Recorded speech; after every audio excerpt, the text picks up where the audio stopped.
Claro, después de la infausta noticia de convocar a una Junta General del Banco de Loja para determinar la fusión, en este caso, del Banco de Loja al Banco de Pichincha. A muchos lojanos nos ha sorprendido negativamente esta noticia. Y digo negativa porque el Banco de Loja, que fue constituido el 20 de octubre de 1967, luego de una tarea realmente titánica de los lojanos, cuando la situación económica de Loja especialmente pasaba por momentos duros, difíciles, con una sequía y una migración galopante, donde la pobreza arreciaba y el abandono y centralismo eran las características principales que tenía la provincia de Loja. El abandono, el quemimportismo, una ciudad totalmente aislada del poder central. Surgió esta gran iniciativa de lojanos ilustres que consideraron saludable, necesario para la economía de nuestra provincia, el que se forme una entidad lojana, con capitales lojanos. Lamentablemente, la situación limitada económica de los lojanos, que nunca ha sido opulenta, nunca ha sido de excesos y nunca ha sido concentradora, dio lugar para, con la iniciativa, a través de un proyecto que fue elaborado por Vicente Burneo, exalcalde de Loja de 1962 a 1966, y con la participación de mi querido padre, quien fue su gerente desde el año 1968 hasta 1988, presentaron un proyecto para que el licenciado Pío Osvaldo Cueva haga aprobar en el Congreso Nacional que capitales tanto públicos como privados puedan ser parte para la conformación de un banco. Pero para eso había que cambiar la ley. Y eso se lo hacía porque los capitales lojanos eran escasos. Y entonces, al existir de por medio la Fundación Álvarez, que tenía recursos por el legado importante que dejó don Daniel Álvarez Burneo, se consideraba que iba a ser un puntal fundamental para consolidar, en este caso, el capital que estaba obligado a suscribirse por 6 millones de sucres. Pero se permitía que con un inicio de 3 millones de sucres más un pago posterior se consolide, en este caso, el capital bancario. Frente a esto, se aprobó dicha ley y nace el Banco de Loja en condiciones muy limitadas, muy difíciles y con la participación accionaria de cientos de lojanos, sin concentrar, con excepción de Malca, con excepción de la Fundación Álvarez, yo no sé, creo que también fue Cafrilosa y algún otro grupo que no acapararon mucho porcentaje, pero que contribuyeron significativamente para la suma total del 100% de las acciones. Bajo esa premisa es lo que el Banco de Loja y el entusiasmo de sus dirigentes hace que esa entidad bancaria se empiece a consolidar. Y se consolida rápidamente porque la política que imprimieron, y especialmente mi padre, que fue el primer gerente del banco, es democratizar el crédito. Y segundo lugar, ser ágil en la atención, en este caso, al demandante de las necesidades crediticias. Antes del Banco de Loja había el Banco de Fomento y ya había una sucursal del Banco de la SUAY. Pero como sucursal, sencillamente ellos prestaban un sistema de servicio, de todas maneras, que requería la aprobación de créditos en la ciudad de Cuenca. Y en el caso del Banco Fomento, con demoras que llegaban hasta los 6 meses para que sea aprobado, créditos limitados para el agricultor, para el comerciante, para las personas que querían emprender en alguna actividad económica. Entonces, realmente para Loja resultaba definitivamente indispensable la presencia de un sistema y un mecanismo que otorgue, en este caso, agilidad, prontitud, y de esa manera dé el impulso necesario a una economía que estaba total y absolutamente estancada. Una cosa es el banco en la ciudad de Loja antes del Banco de Loja y otra cosa es después del Banco de Loja. Créame lo que el Banco de Loja se constituyó en el motor justamente y en el músculo de desarrollo de nuestra ciudad y provincia. Fue un ente indispensable para los emprendimientos. Muchas personas que todavía aún viven y conocen y recuerdan esos momentos fueron realmente de mucha algarabía para los lojanos, porque fue realmente una nueva independencia que se produjo dentro de nuestra provincia al tener autonomía financiera en ese aspecto. Y por eso es que surgieron actividades de orden industrial en las posibilidades de los capitales lojanos, con Asocio, como Cosurca, como Inapesa, como tantas otras, que como Tablarrey, en ese entonces, de lo que me recuerdo, y actividades comerciales de toda naturaleza.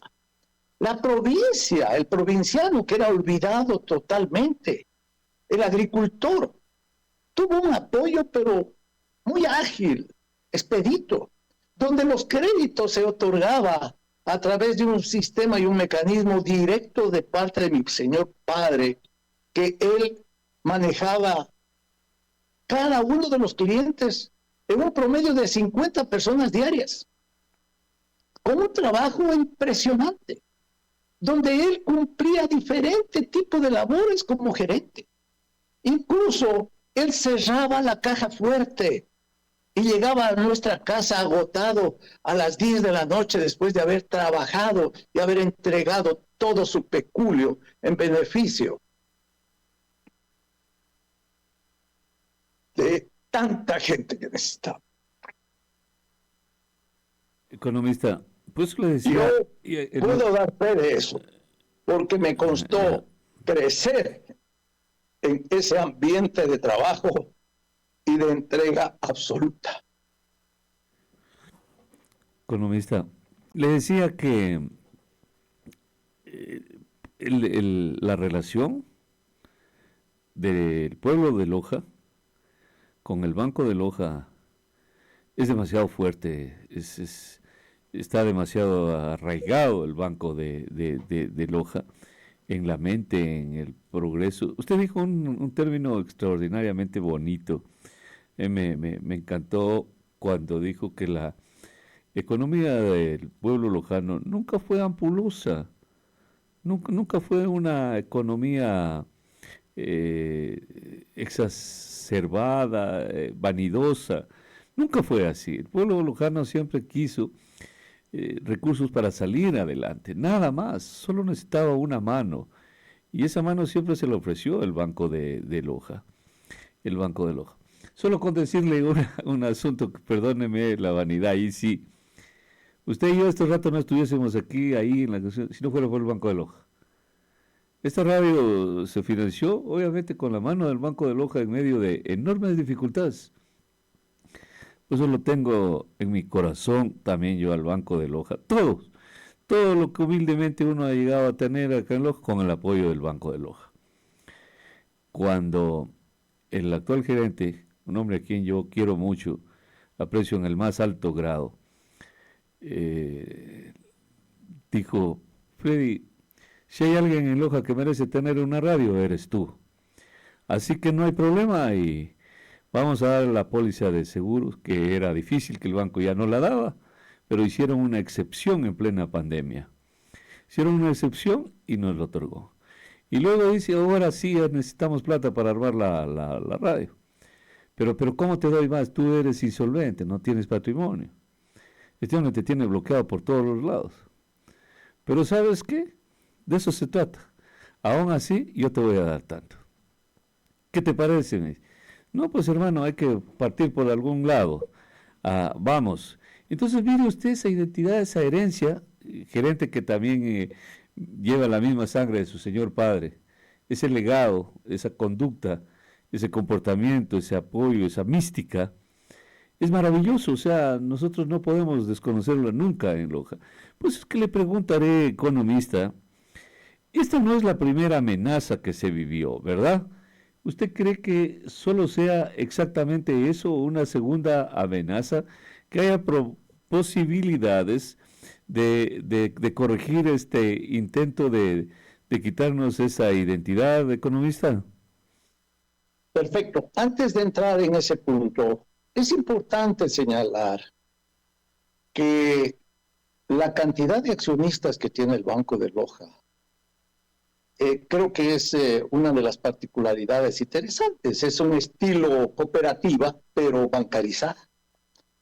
Miren, en la actualidad hay más de 800 accionistas que tienen un 20% de las acciones. El otro paquete lo tiene el 15%, la Fundación Álvarez, y otro paquete importante lo tiene un grupo extranjero con el 9%. La diferencia está en manos, en este caso del Banco de Pichincha, que aproximadamente está en el 54%. Muy bien. ¿Eso qué nos indica? Que lamentablemente ese 54% que estuvo en manos de lojanos y que inexplicablemente vendieron esas acciones, porque el Banco de Loja nunca estuvo mal. Ahí hubo un manejo tal vez de necesidad de estas personas o grupos que tenían esas acciones y que tenían derecho a hacer lo que les daba la gana. Pero no medían las consecuencias que eso traía para que una institución financiera, ¿no?, tenga un alcance, en este caso, de expansión al extremo de absorber a un banco y terminar un banco. Probablemente el criterio que primó ese momento era pensar que un banco como el de Pichincha, como ha venido cumpliéndolo hasta ahora, ayude tecnológicamente y mejore las condiciones, en este caso, bancarias, de servicio, de eficiencia. Y probablemente sí lo ha logrado. Pero bajo ningún concepto, ¿no?, pese a la inocencia de muchas personas, se pensaba que este banco podía ser el que termine, en este caso, con el Banco de Loja. Algo que mi papá ya preveyó, porque cuando él estuvo hasta el año 1988, todos los accionistas pertenecían exclusivamente a nuestra ciudad. Luego de eso, y que lamentablemente ya papá no tenía control bajo este tema, entraron estas políticas o se permitieron que realmente estos alcances lleguen a que un banco compre acciones en otro banco, lo cual fue prohibido con una ley y obligaba a estas entidades financieras a deshacerse de cualquier acción que tengan en otra actividad financiera. Y les daban un año de plazo para que lo hagan. Por tanto, mostraba que el Banco de Pichincha no podía tener acciones en el Banco de Loja.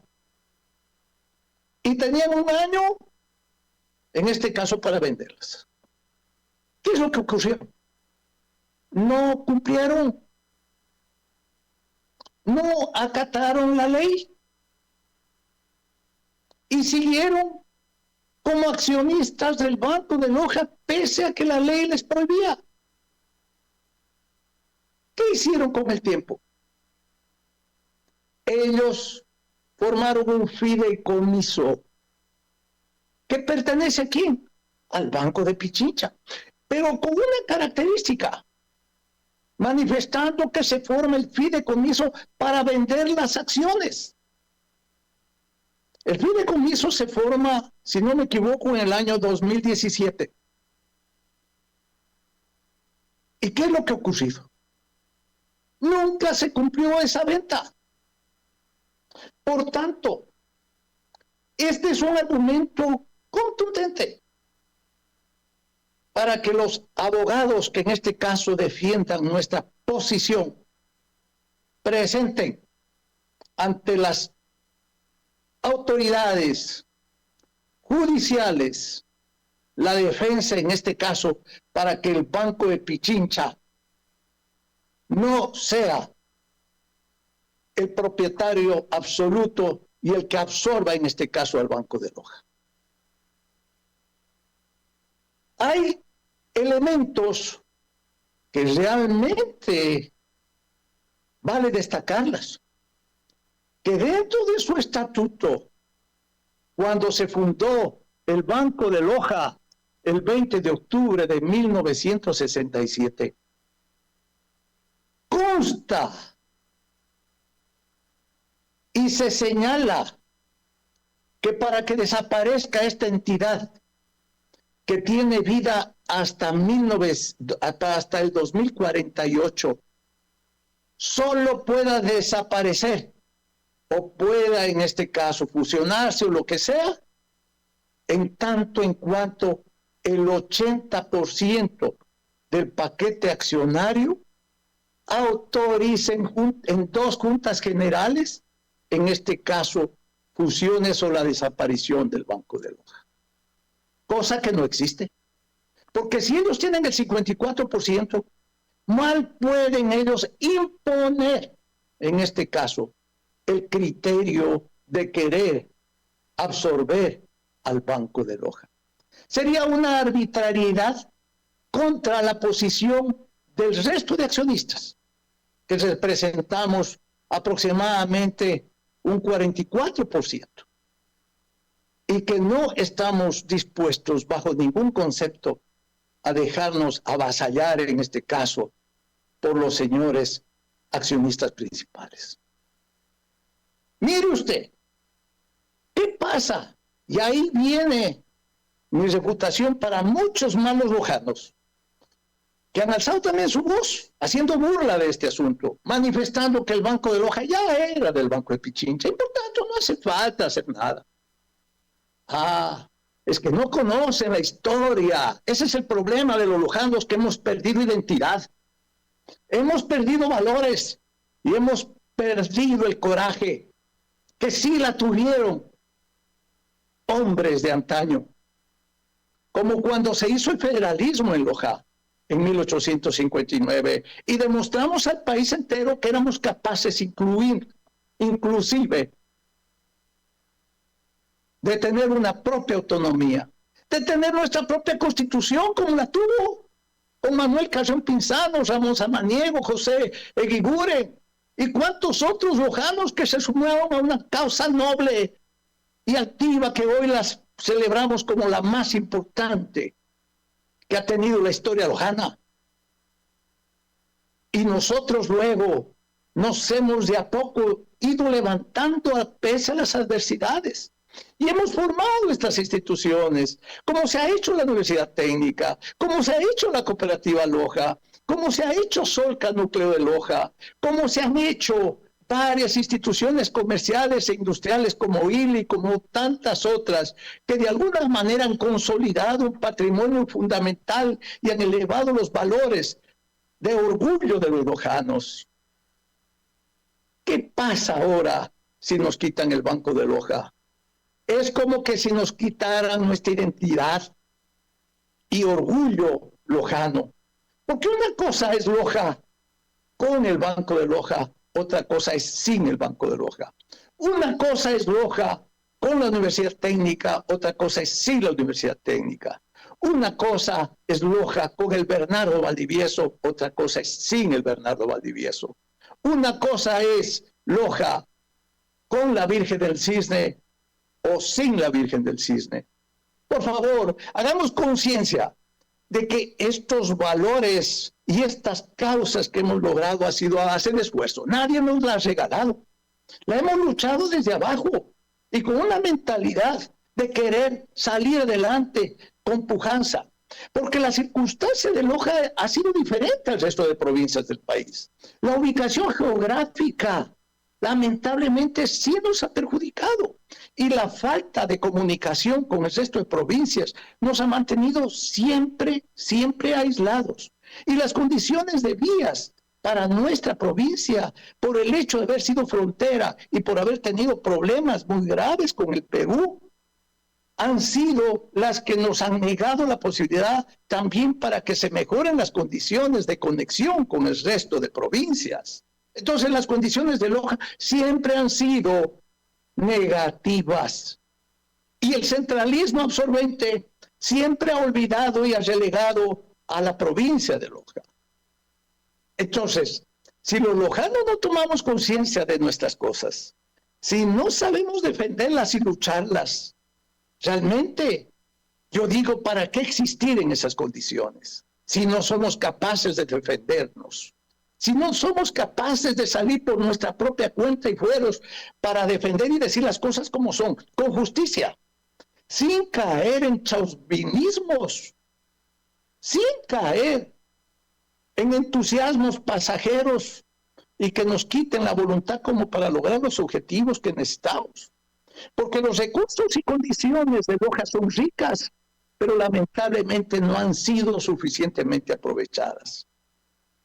Se ve el potencial maravilloso que tenemos, por ejemplo, para las fuentes fotovoltaicas en nuestra provincia. El tema minero siempre ha sido una opción y una alternativa válida dentro de nuestra provincia, que no se la ha manejado técnicamente, que se están aprovechando empresas internacionales para sacar las riquezas de nuestra hermana provincia de Zamora, sin beneficiarnos. Eso es por falta de unidad y de reclamos, como para sacar algún valor agregado para los intereses lojanos. Entonces, en eso tenemos que hacer suficiente conciencia, como para cambiar de mentalidad y unirnos, porque eso es lo que nos falta a los lojanos. Porque esto probablemente, que no es una causa política, que no es una causa de intereses de orden económico unipersonal, porque somos muchos los lojanos que tenemos unas 4 acciones en ese banco, pero que en cambio la tenemos por amor y cariño a nuestra ciudad y provincia. Tenemos que demostrar que unidos sí podemos. Y por eso la importancia y necesidad de que las cámaras de la producción, de que los diferentes frentes de cualquier naturaleza se unan para fortalecer esa posición que Loja necesita. Hoy que estoy en Guayaquil, viajo en pocos minutos más para tener una reunión con las cámaras de la producción de Loja y de esa manera estudiar las alternativas válidas y formar las comisiones correspondientes para defender la posición y la tesis del grupo minoritario de accionistas del Banco de Loja. Esa es la forma y ese es el llamado. Y me ha gustado que las posiciones de diferentes líderes políticos se han sumado a esta causa, de derecha, de centro y de izquierda. Porque para esto no hay banderías, para esto tiene que haber un sentido de lojanidad auténtica. Y si mi presencia ayuda en algo a que esto no fracase, ahí estaré, porque yo, como en verdad lo manifestaba emotivamente, hijo del primer gerente, mentalizador y un hombre que entregó todo a esa causa, de la entidad financiera, que no es cualquier banco, como los otros bancos que han crecido con sentido lucrativo. No, es un banco que se formó por necesidad, no para concentrar dineros en el bolsillo de determinadas personas. No, mi padre nunca acaparó acciones, pese a que él tuvo la oportunidad de adueñarse el Banco de Loja comprando de a poco muchas acciones. No lo hizo, porque decía, no, este es banco de los lojanos, este no es banco de familias. Mi padre trabajó y entregó todo hasta el último día. Y hasta el año 88, él mantuvo un sueldo digno de 5,000 sucres, que yo hacía cuentas que no llegaban ni a $220 al cambio de ese entonces con el dólar. Así que él no sacó ningún provecho de eso, más bien entregó su vida, sacrificó sus mejores años para el servicio, porque él no lo hacía como causa de negocio, lo hacía como causa de servicio. Por eso, Loja le reconoció méritos. Y por eso él nunca entró a participar en el tema político, porque él se consideraba, no de ninguna tendencia, él se consideraba al servicio de los lojanos. Así que yo creo, lojanos, que este es un momento histórico para resarcir los valores y de esa manera llegar al punto de encuentro de unidad que tanto requerimos para poder salir de esa postración que actualmente se encuentra la ciudad. Economista, es posible que se nos agota el tiempo. Perfecto. Solo le pregunto adicionalmente, es extraordinaria la gestión, las diligencias que se van a hacer, las gestiones a todo nivel. ¿Usted cree que haya esa posibilidad de desvanecer esta intención de quitarnos esta identidad a los lojanos, una entidad financiera tan querida para Loja? Lo que usted dijo, segunda palabra extraordinaria, nunca será lo mismo Loja sin el Banco de Loja. Ya nunca volverá a ser lo mismo. Es una identidad de la que no podemos prescindir jamás. Entonces la pregunta es si habrá esa posibilidad. ¿Qué se tiene que hacer? ¿Qué esfuerzos se tienen que sumar, economista? Como manifestaba Freddy, y perdóneme lo emotivo que estoy, porque realmente esto a mí personalmente me ha dolido muchísimo. Y por eso es que me traslado a la ciudad de Loja, aparte de que el día de mañana tengo que hacer la presentación de un importante libro del señor Balasco Peñarera Solá, que me ha pedido que haga la presentación a las 6 de la tarde en el Hotel Gran Victoria, cosa que lo haré porque me ha honrado con su invitación para que yo lo presente. Pero luego de conocer de este problema, he creído indispensable quedarme toda esta semana en la ciudad de Loja para coordinar acciones que vayan en beneficio de defender los intereses, como le digo, de esta institución. Y por eso es que consideramos que hay elementos de orden legal importantísimos como para que esta fusión no se dé. Aquí no hay que dejarse sorprender.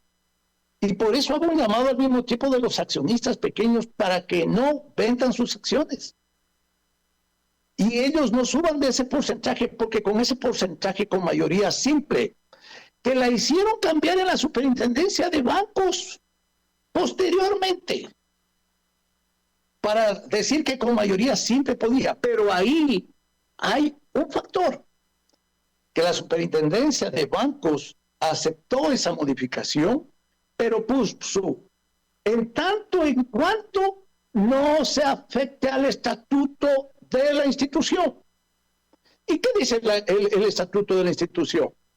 Que con el 80% de los accionistas tendrá que ser aprobado la disolución. Y si no la tienen, no podrán cumplir con esas aspiraciones. Así que elementos como para defender la causa existen. Ahora, yo considero que es cuestión de la unidad de los lojanos para lograr su objetivo.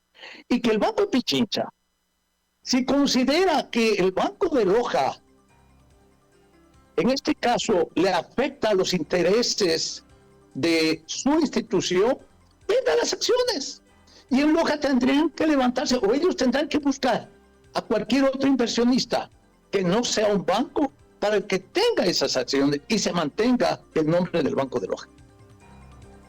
Ahí anóteme, economista. Si necesitan algo, me avisen. Un abrazo grande. Le quiero agradecer muchísimo a usted y nos vemos acá en Loja y todas las gestiones que usted va a desarrollar.